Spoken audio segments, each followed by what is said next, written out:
hear you better. You should Okay. always hear me better. Does that mean we're on I now? do Are we try. live?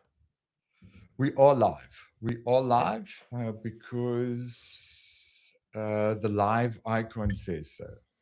Oh, I see Um, the live county thing. Hello, Al. It's it good is to be it is live again. doing things. Hello, Mr. Blank. Welcome. Happy Friday. Happy Friday.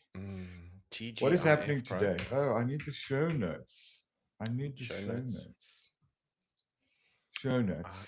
There we go. we have Got our that own up as show. well. You got some slides, and are you, in fact, ready for the doing of the doing that I'm about to ask you?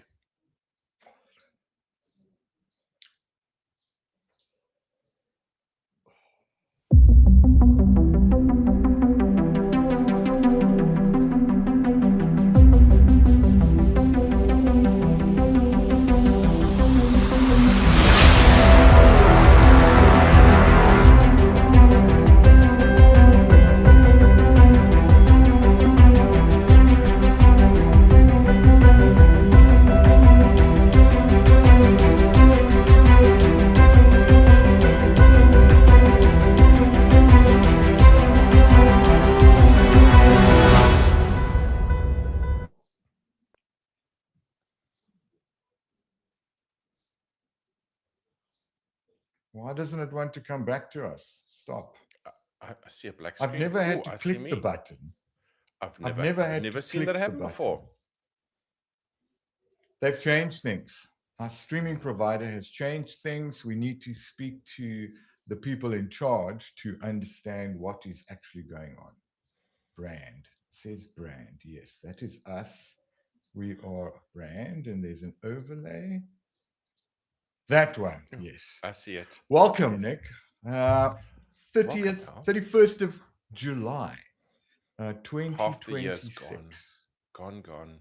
Half the year is gone. So I suppose I have to do that. Welcome to SCI Fridays, where firewalls are feelings, VPNs are vibes, and inside the network is just a comforting lie we tell ourselves. This is the show where we take a blunt, slightly cynical look at security compliance and identity in the real world, where tools are expensive, configs are messy, and attackers mostly just log in rather than break in. Hello, hello, Mr. Blank. Happy Friday. Happy Friday indeed. And at this point in time, since we are in that part of the year, I'd like to create an inordinate amount of anxiety for everyone who is listening and like to point out that we only have 147 days or 21 shopping weeks left until Christmas. But yes, you are wearing green, and that's very festive for Christmas, right? Ho, ho, Who's ho. that? Like an elf? Or are you Santa's little elf? I'm the What is littlest that? elf you'll ever see. Yes, and What is if if what you is see that me wrapping movie? something, um, it's Is it red. called Elf? Right, with Will Oh, Ferrell. He wears green, right? yes, yes, yes. I'm the African Will Ferrell. Okay. Oh, the African Will Ferrell. Do you know that? No, I can't say that. Anyhow, uh, what are we talking about today? This is episode 8, season 3, right? This is Episode 8, episode 8, season 3. and we are talking What are about we going to be talking friends, about? vendors, and frenemies, supply chain chaos. You know what, Nick? And I always hark back to our other podcast, web show, whatever we're calling it. Hmm. And we've spoken about this before, right? We've discussed what you need to do with vendors. And I remember, who was I speaking to? I was speaking to Warren. Warren's dealing with a customer we had back in the old days, right? And I remember part of our engagement was to say to them, well, you want to modernize your stack, you're going to have to go back to these vendors, and you're going Hmm. to have to ask these vendors, do you have cloud native version of your three-tier architecture, web front end, run that executable on a Windows operating system and it installs stuff? Do you have things that now live in containers and functions and all of those things? And I don't think anyone took me serious. Well, I think they did go. Yes, they did go back and they spoke to one vendor, and that vendor had a sort of cloud native deployment architecture, right? But we never really spoke to them about, well, can you ask them what their applications now do inside of your environment, right? And never mind the SaaS stuff, right? And today is really talking about, do you have these conversations with third-party vendors about their applications now asking for permissions from a tenanted environment, from a tenanted perspective in your environment? I mean, have you actually had that conversation before we jump into the news with vendors? I know you speak to your favorite backup vendor, right? That one's sort of stuck, right? Yes, my favorite backup vendor actually doesn't enjoy seeing my face, because we ask the hard questions of, why do you still over permission your application as if it's the 1980s and Hannibal Smith was still jumping out of a truck? So those development practices should have left us a while ago. And if you consider that, if you do the human is the problem type training, even with products like KnowBe4 and others, they would like to point out to you that, in fact, every AI, including the one on your tenant, is actually a third-party product, and you shouldn't trust it, which kind of takes us to this point of paralysis where nothing is usable, Al. So we are kind of stuck between what the vendors are telling us, trying to police our vendors, and it's really hard out there. And where's the middle ground? And before we jump into the meat of today's show, we have to do in the news. Do we need a jingle for that? We should So have a little yes, jingle. today, Yes, in the news. this week's hails, you'll notice that it is a Star Trek theme, right? Right. There's a new Star Trek coming out. Okay. It's already episode 2 dropped yesterday. Yes, a new Star Trek movie. Or you're talking about the series? The series with the much season younger 4. Captain Season Kirk. 4. It was very confusing. Yes, season 4. He's got the best hair. Have you seen his hair? Right, look at that. Really good hair. But Spock is an indecisive Spock. He's caught feelings. He's caught feelings, right, which he shouldn't have. So yes, let's get back to this. Let's have a look at some of the things that have transpired. We give you 3 of the top 3, we believe, interesting news tidbits of the week. Before we jump into the 4 shapes of risk, the hard questions you should be asking every vendor that sells a product to you, and then the things you should be doing at the end, we always leave you with Nick's top tip. This one, Nick, what did you think of this one? This one is actually a repeat of last week. So our viewers of last week will remember that we have actually spoken about this, because this was EY, if I remember correctly, and it's worth talking about again, because what happened, and last week we were talking about monitoring SOC and responsible adult things, and this week we're talking about that you can't automatically trust the people and the vendors, as Al pointed out in the beginning of the show, whose data or whose infrastructure your data flows through. And what happened here was a third-party ticketing system. We talked about that last week. Tons of client files were attached to that, and third-party SaaS platform was violated and breached. So EY themselves weren't attacked, but rather the system. And an important thing to note here is that if we go back to the very basics of Zero Trust, one of the first things that we do is we map the flow of information through critical systems. And we would have wanted to draw a circle around this and go, how do we trust this? And under what circumstances do we know that we're safe, and what is the risk? So Zero Trust still applies very much to our third-party systems as well as the information flows. And that aligns perfectly to this week's show. It is interesting, right? A third-party ticketing system. Again, right? How do you just trust them? I mean, surely EY trusted the third-party ticket system security, Don't right? we Because all? that's what it's about. Hmm. Yeah. When we say grant on behalf of, right? Hmm. Yeah, even delegated. Yeah, hit the button. Oh, look, I want access. Directory.read.all, right? That's what we're talking about. The next one, Love this one. another. So the Oh, who is being affected, and we normally like to talk in detail about the systems and the breach and what went out, but let's just talk about why this is still part of this week's show and why we care. In this case, we had a SaaS supply chain compromise via OAuth token abuse and credential reuse. Why do we care?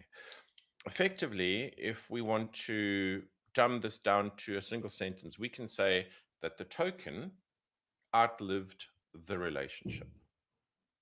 And what happened is that we had a breach for a token that was issued a while ago. The token lifetime exceeded the system lifetime. And well, what did we had there? We had some basic hygiene around identity and some of what Al's been talking about for, I don't know, 4 to 6 years around understanding what can authenticate to what. And in this case, it was a very, very simple thing of token lifetime hygiene that was not maintained, which allowed a breach to happen. So it wasn't necessarily a third party system that was compromised as much as third party standing access was granted via a long lived token. yeah. So the battle cards integration, Clue, into Salesforce CRM, right? That was the connector was compromised, and they stole the token, right? So it's an interesting space to be in. Again, EY, Salesforce. Salesforce disabled the plugin, the Clue Battle Cards integration plugin, because of the worry that customer data, CRM data, was being exfilled from the platform. Quite scary, right? I mean, most people use Salesforce or HubSpot. And you like the third one, Nick. I You seem love to this get one. very excited about this I one, even right? sent you a little word. Do you remember what the word was that I sent you? Today, did I Yes, it look? was AI Especially slop fun. AI squatting. slop. Yeah, Squatting. Slops. yeah. Ass. AI slop squatting. Wow. Yes. So Sleepy Gem, interesting platform. They flagged Sleepy Gem after 3 malicious gems were published, Mm-hmm. right? So supply chain attack again. But can we talk why and why this is so interesting? Tell me. So we know it's not a mystery that our coding harnesses, including Copilot and Cursor, frequently hallucinate things that don't exist, like package names. So very much like we have typos in our URLs, in our domain names, that attackers register maliciously. So you can go to micro without the O and you'll land on something. You can try that now. You go microsoft.com or Yeah. Microsoft with the O is not the ANSI character set, but rather the Cyrillic character set as an example, and you'll go to a website. What attackers did here is they proactively registered hallucinated package names that were slightly different, right?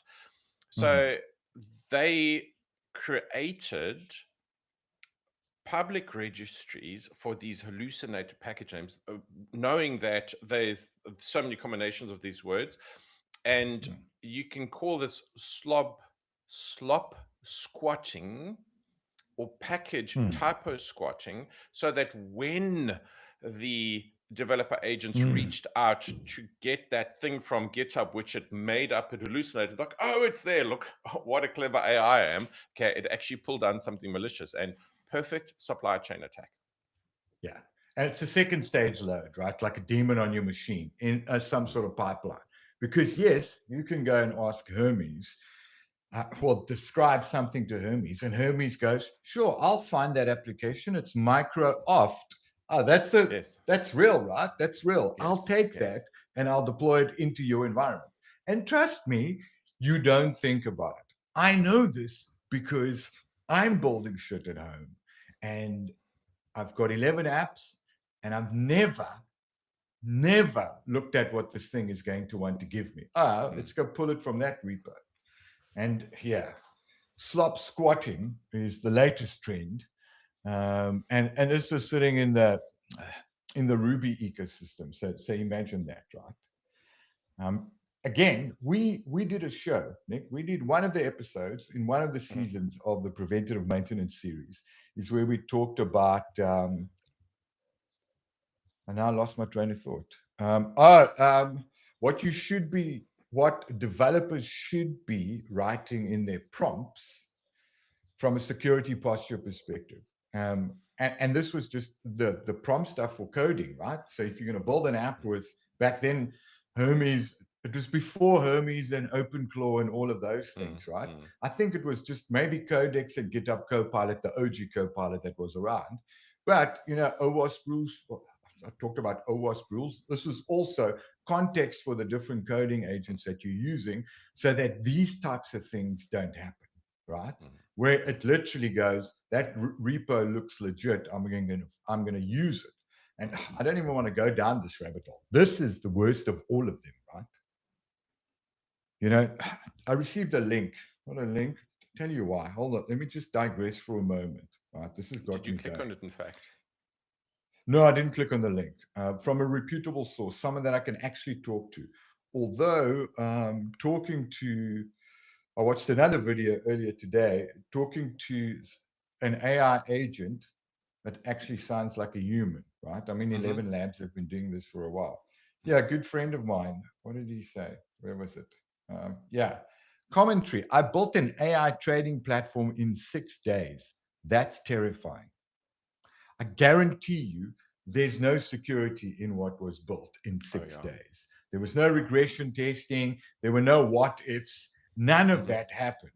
Someone built an app in 6 days. I understand it because I build apps in 6 days, mostly for my internal usage, reducing my time to value, being able to generate better information for customers. That's what I do. I build apps, right, to do that. So it takes me from 40 hours to 5 hours for the same task. And that's the value. These guys, no. Now, your AI slop squatting is happening in the form of badness. I'm going to call it badness. Badness. It's fair. Do you trust the app? Because that's what we're talking about, right? How much of that app do you actually trust from a trusted vendor? I suppose that's a good segue to go into what we want to talk about, right? Where was that? Old token. Here we go. No, that's still the same thing. This one, right? So when we talk about our main topic, do we trust the vendor? I mean, I suppose that's what we're saying, right? Well, we the trust reality is that we, as humans, we need to trust someone or something. Otherwise, we don't have an ecosystem, and we are effectively paralyzed. And I think what you're showing effectively here is that the reality is that at least half of our risk could be outside of our walls, but the perimeter that we're talking about here is that as much as we talk about guarding insider risk, we have to consider that maybe our vendor landscape is part of our insider risk. Well, according to Verisign, 48% of breaches. This is not a number that Nick and I just ripped out from under our desks earlier on today, where we flipped a coin and said 40, 50%, what's the magic number? It's actually reported. And it's up 60% year on year, right? And, from a downstream victim per incident, these numbers are also, quite interesting. One supplier, blast radius fans out across their whole book. One supplier in at 100 customers, right? And we need to be cognizant of the fact that in the old days, you could get an application from a vendor, walk it into your data center on a CD, put the CD into the rack, select the server that you're working on, and then run the executable, and that's how you installed things. And the trust was there, right? You could perimeter, your perimeter network mattered, and how you deployed applications mattered. It would Well, go you through were the some trust sort of boundary. governance process. Yeah. You were the trust boundary. And if you've listened to the last couple of episodes, I forgot to wear I forgot about this. So literally, I had it here for today, right? I don't have the cap with me. These things are called something pit vipers. I need to wear pit vipers. I should have worn this and I forgot about it and I saw it on the desk. But if you followed us for the last 3 or 4 episodes when we talked about these breaches, you would have noticed a common theme. It's taken the organization that had the breach more than 2 months to talk about what's happened. This is an average, right? 117 days, the median across. We've also talked about how long a hacker typically lives inside of your environment before he gets noticed. And I think IBM said something like 206 days. But I mean, that's where we're living today. So if this is the statistics that we have today, Nick, almost half of breaches are due to third party. Half. I want half, number. Eddie. It's a worrying number. So is it fair to say, actually, that if you hear about a risk 4 months after the fact, and that half of it is outside of your network, that's actually a big deal? Look, then that's the thing, right? How much of this are we prepared to endure when we look at what actually goes on inside of the organization? Does anyone actually have these conversations, right? I mean, are you having these conversations with your vendors? Are you taking your vendors to task? Because that is really what we need to do. So, there's a couple of things that you need to start looking at, right? Number one, third-party access. Do you have an inventory of third-party access inside of your organization? Outside of the traditional stuff, I mean, Microsoft's got new things for partners now, right? It's called GDAC or something, where instead of you having a break glass account inside of the organization, right? Normally, as an MSP, you would take over managing the tenant. You'll have a alistair.pugin at orangetie.co.za account in the Orange Tie tenant. Now they've got delegated access things, right? Third-party access. So do you know who has access to your environment and what permissions they have? Not only from a user perspective, but also from an application perspective. Do we know? Do you know?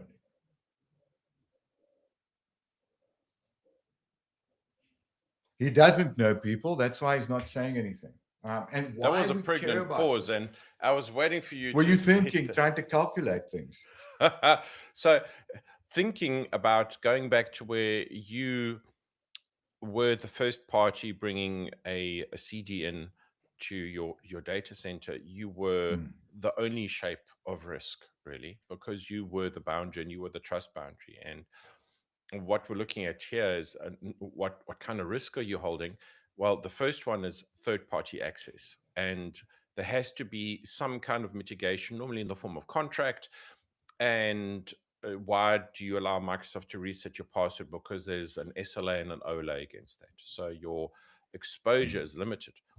Then the next shape is supply exposure, and when they are breached, you find out via a third party notification.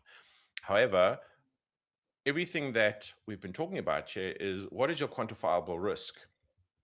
And do you know what your supply exposure is based on some kind of a digital inventory where you understand how much of your data sits with Microsoft, how much of your data sits with Salesforce or SailPoint Mm, or any other sale, mm, and where was your risk should there be a breach? How much of your IP is sitting inside of GitHub, as an example, if there is a GitHub failure or exposure? So, understanding first party, the things that you think you can control, which might be in your data mm, center or might be in your tenant, if we consider that as first party.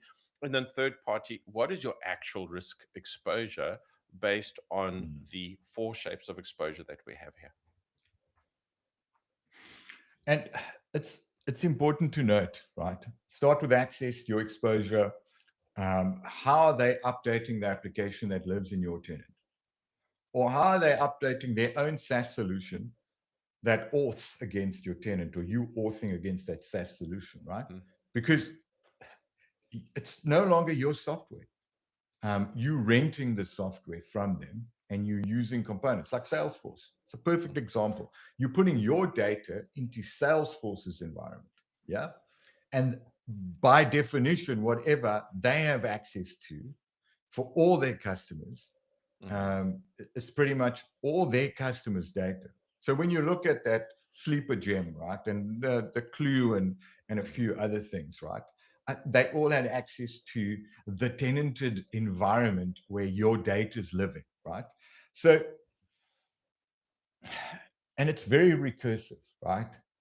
Within very inception like your vendor's vendor, right? Their yes. sub processors, their Mm, resellers, wherever this data is sitting, right?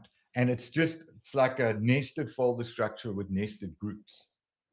um, mm, mm, you only know about the one, right? You don't know what's attached to the others, right? It's like sniffing a file share and going, you've got a terabyte worth of data in that root folder. And then you go look further down, and you go, well, mm, shit, man, inheritance is broken further down, and someone completely different has got access to a folder 7 layers deep. mm, mm.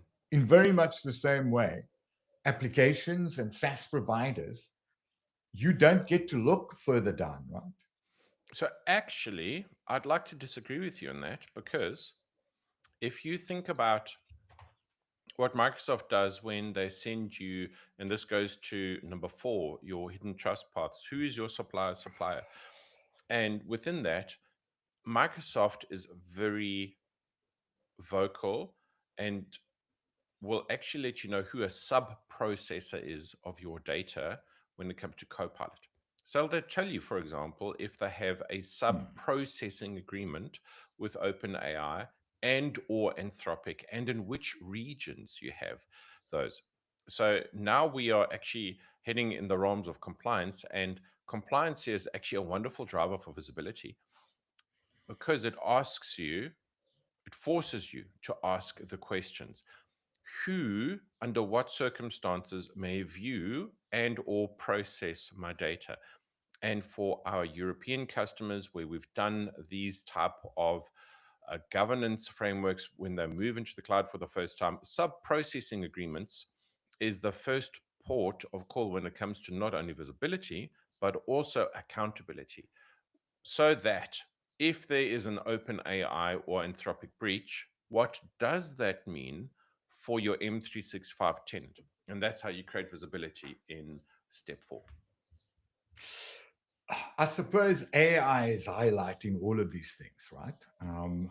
Would we be having these conversations if it wasn't for AI? I don't know. We've been It'd be having these harder for sure. conversations, but everyone's just saying, well, we trust SAP, right? Mm, We're just going to hit the button and throw more money at the infrastructure that's going to live inside of our Azure environment.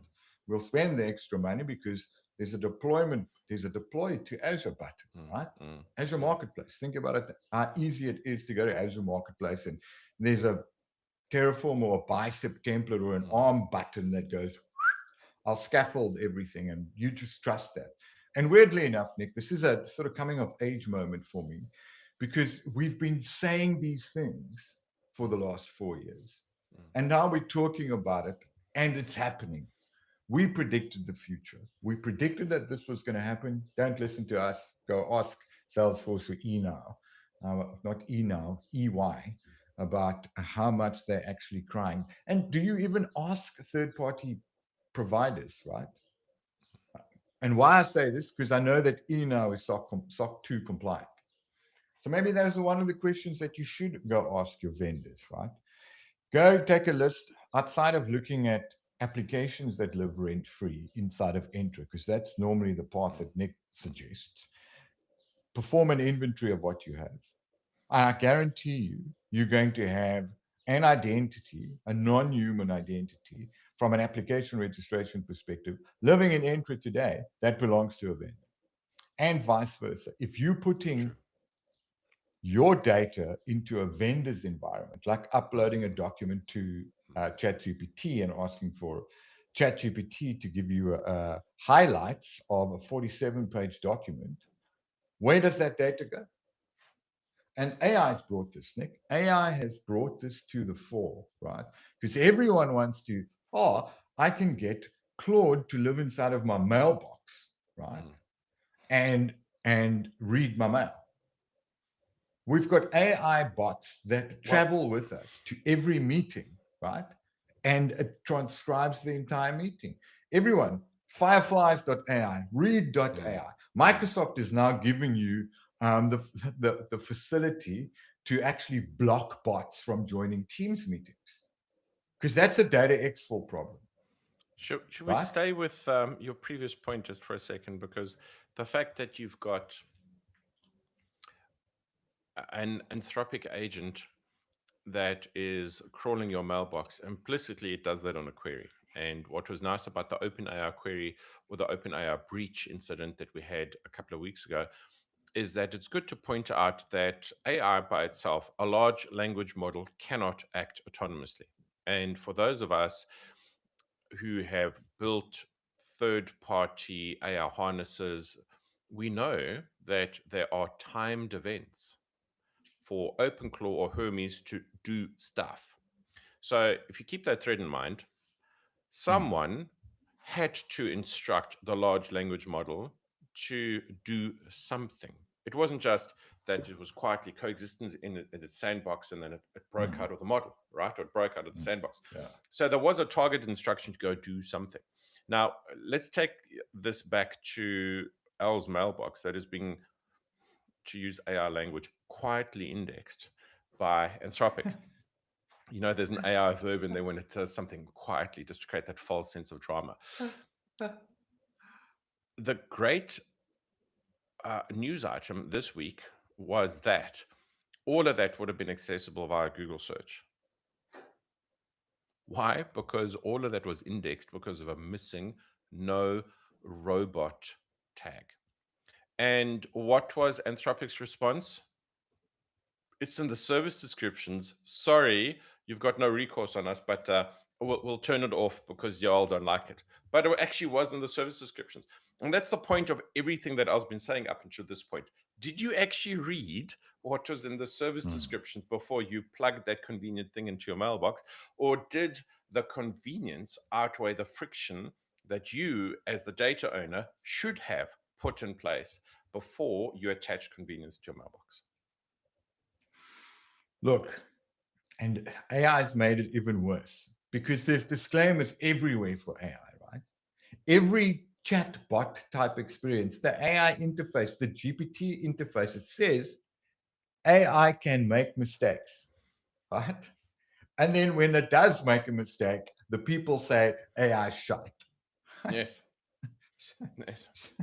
Anyhow, so know which kind you're holding. That's what the heading of this thing is. But Nick, when we now that we've told people that they should care about any SaaS solution that they're consuming, even though they're authenticating, there's some form of SSO and some sort of handshake, and also applications that live inside of the environment or applications that talk to their environment that doesn't live inside of the environment. What sort of questions, where are we moving towards? Because now we're saying that you need to go find every piece of software in your organization that currently is alive or dead, as long as it's in your environment, or you're consuming it outside of your environment. You need to list those vendors, and you need to go have these quiet conversations with them about what.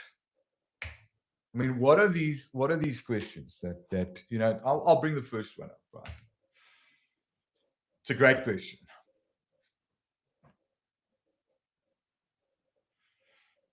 What do you access? How do you access it? And from where are you getting it? Right?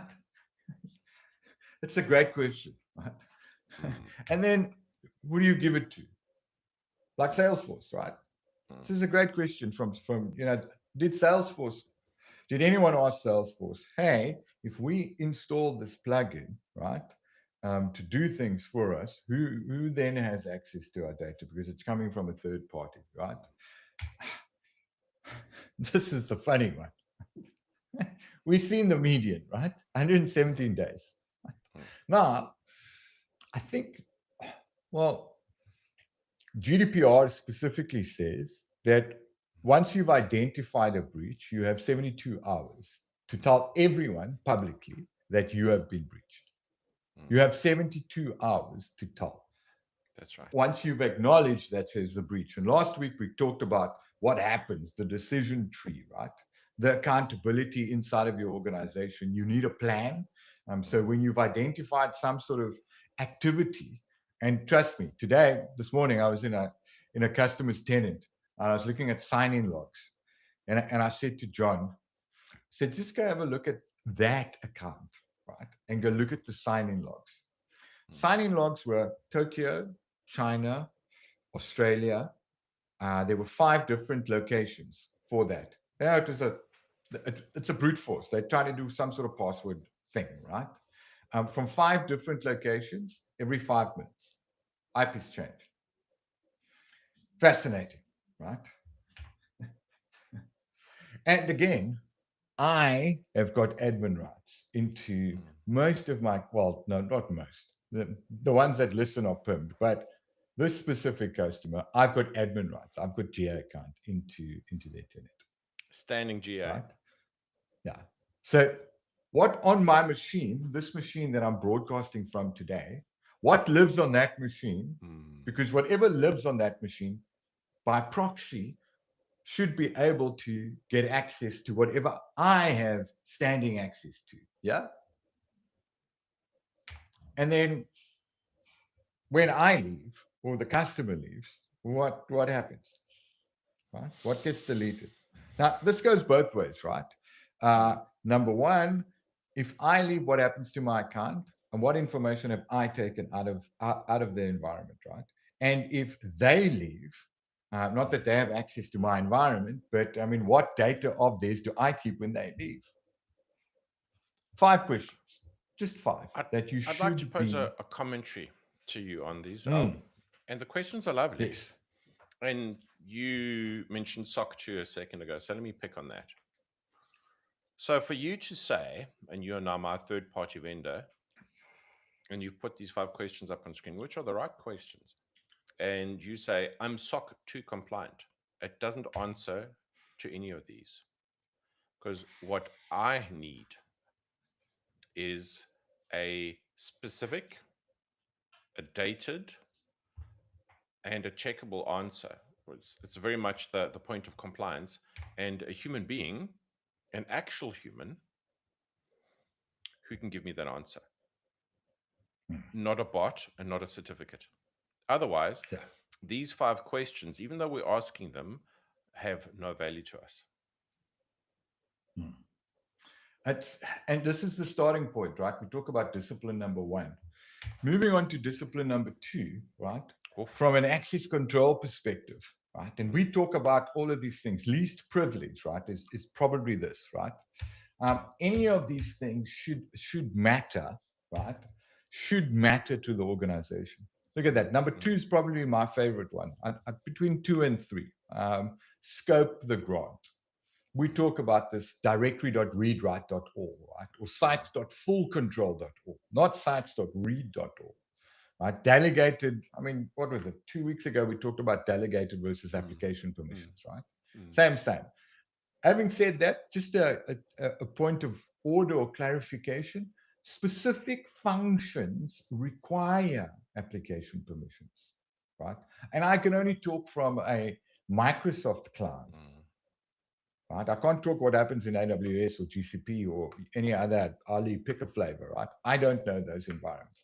But what I can tell you is in Microsoft, they don't have the specific functions that will only work on a read.org. I've literally built an app 2 weeks ago, and I needed application permissions to perform a function, right? So are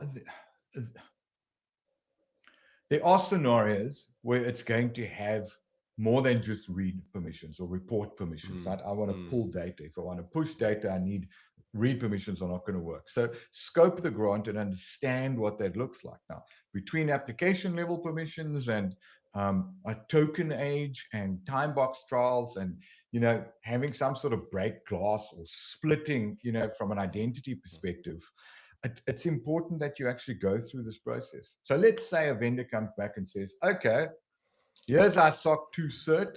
This is all the information that you've asked for. It's actually on a piece of paper here, and it tells you that. What then? Do we still go through discipline number 2, right? We should still go through, just because they said, hey, they've got cool shit and they're adhering to some sort of framework. I'd like to stay here just for a second, because this is applicable not only to our cloud landscape, but actually on-premises landscape.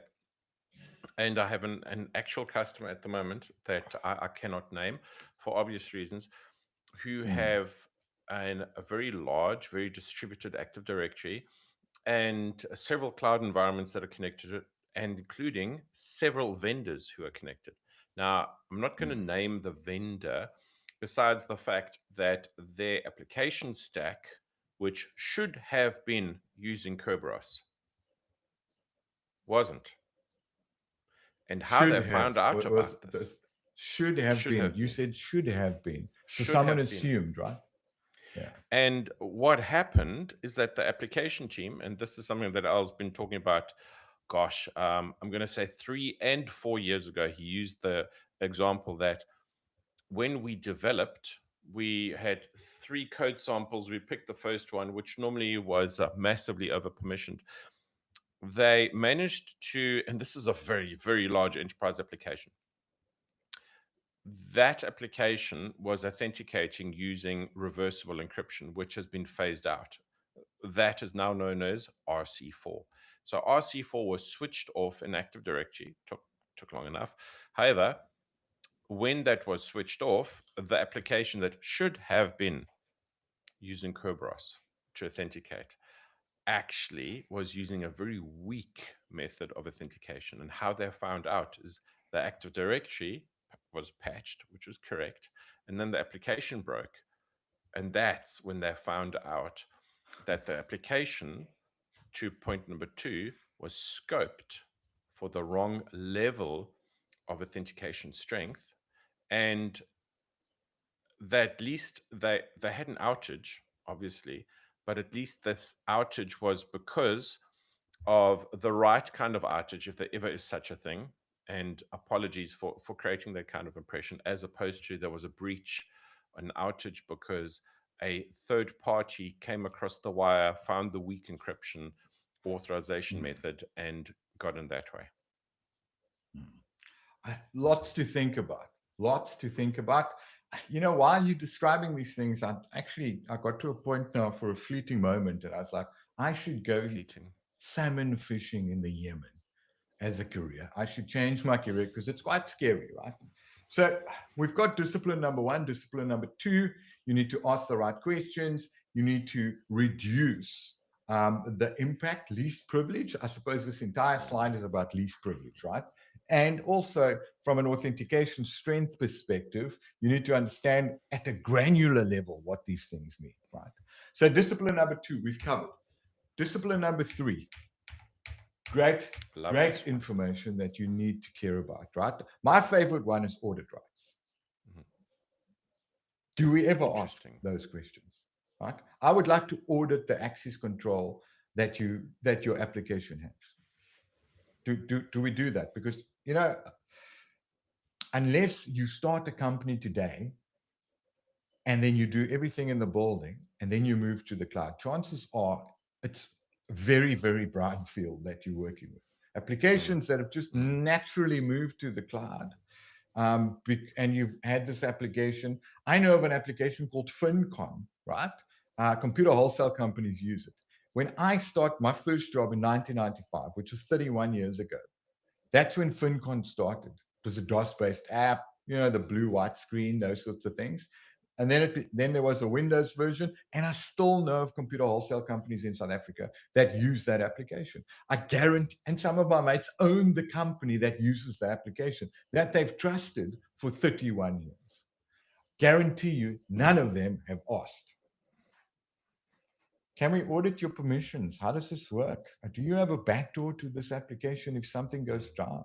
Is there, you must, surely, right? If you wanted to get in, you could log in with one of the users that has access to the application or to the network that the application runs on.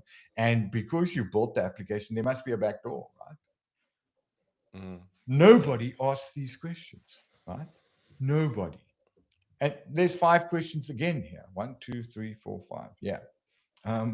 Permitted uses, right? When do they notify if they have a problem in their application stack? Can we audit your application, right? These things also tell us who else, connects to your SaaS solution, because there's 2 sides to this: application in my environment, me consuming an application in someone else's environment, which is all the roads. Like we consume Microsoft 365. We've never asked Microsoft. Is it even possible to ask Microsoft? Right? I don't know. Never been there. Right? Microsoft implicitly publish a lot of the stuff in the Trust Center, so you can ask the questions. But there's a reason why it's called the Trust Center. And if you're large enough, you can ask for audits and audit certs. And I love what you're saying about the audit rights, because you've got the ability to ask for evidence exercised at least once. And I got published this week in the press somewhere, where I was talking about backup. And actually, yes, I think I'm on IT Web. The hill that you will die on. And the point I was making about backup, and to be fair, I've got some credentials when it comes to backup, because I've advised and I've been the technical advisor to software companies writing backup software in the Windows landscape. So I know a lot about backup. And the cardinal thing about backups is that a backup is only a backup if you can restore it. And until you've gone through one restore and one verification exercise, you don't have a backup. You have the potential of a restoration. But unless, like, you have asked the question and seen the evidence firsthand at least once, you have very little that actually gives you any kind of de-risking in this whole exercise. I've got a backup story of a big SI in South Africa that charged the customer a couple of million for backups over a 3-year period, and then couldn't recover from the backup. So they asked for the money back, right? So these things matter, but you've got discipline number 2, scope everything done. Discipline number 1, ask those 5 questions. Discipline number 3, make sure that you can also perform these functions with a vendor that you're consuming a SaaS service from, or a vendor where you've actually deployed an application into your environment, right? So from an access register perspective, this is take the screenshot, right? Ticketing tool, payroll, CRM add-on, it doesn't really matter. But you should be asking these questions when you inventory the applications that you consume outside of your network and the applications that have been deployed inside of your network that people have access to. Massive things, right? Do this, right? Listing vendors is really easy, but you still have to go through the process of justifying their existence. What access do they have? What access do their sub-processes have? And what happens if they go down to your business? Exactly right. And I don't know if you've noticed, but you have implicitly also just delivered the top tip of the week. These are yours. One register, one question. So, Nick, outside of all of this, where do people start? I mean, we always go off on a tangent about the 400 million things, and we've got 5 questions, and there's 3 disciplines, and it sounds very complicated. If you were a guy watching this video and you worked for a vendor or you worked for a company that has got 500 users inside of, and you live in the security team, what would you go back to your CISO with? We have got a consistent theme of start with something. And with Zero Trust, we always talk about the 1% and the 1% improvement. So 1% better today is better than doing nothing yesterday. And what we have here is the beginnings of inventory, of understanding who can do what and under which circumstances, and actually writing that down. So to start with the register, and it doesn't have to be exhaustive, you're starting somewhere. Listing with the SaaS applications, which implicitly are a perimeter, what's inside your data center, if you still have one of those, considering that AI agents on your workstations are part of a perimeter, and then understanding under what circumstances is that access there? Is it persistent? Is it based on user's identity? Is it like the unfortunate supply chain incident that we had? Is it standing access? And then under what circumstances can we revoke that access? So who can do what to my data, and under what circumstances do they need it? Some things we can't get away from, because think about Entra as a permanent dependency that holds your user's data. But others, like supply chain risks, are things that we can document and that we can demand contractual de-risking against as part of our register. So as with most of our top tips, the challenge here is just to start somewhere. Don't make it more complicated than what you can sustain on a Monday morning, i.e. next Monday, if you had to start. And just start somewhere with one register and one question. Who has access to my data, and why do they still need it? And if it's not written down, it doesn't exist. Lots to think about, lots to ponder. And that's a wrap. I think we've come to the end of today's show. If you do take one thing away, ask the right question. Ask questions. Be curious, right? Like Ted Lasso. Be curious. Have you not seen Ted Lasso? The new season. He didn't write anything down. I'm going to have to get back to you on that one, like most vendors would say when you ask them difficult questions. Indeed. Let's double click on that and let's take that offline. And I'm looking We'll forward come back to to you. what we're talking about next week, which is, we've kind of hinted about What are we it talking? this week. What are we We're talking about next week, Nick? Humans are the best control and the biggest risk. Lovely, lovely channel. Lovely. Okay. Gosh. It's going to be a good one. All right. That's it for this episode of SCI Fridays. If you've made it this far, congratulations. You will now officially know more about your environment than we ever signed off. Signed off, Nick. We're covered by the firewall. Remember, attackers don't care about your policies, your slide decks, or your roadmap. They care about the one thing that you've forgotten to lock down. We'll be back next Friday to help you figure out what that is, right? Before they do. And we'll catch you on the next one. Ciao, ciao. Bye-bye.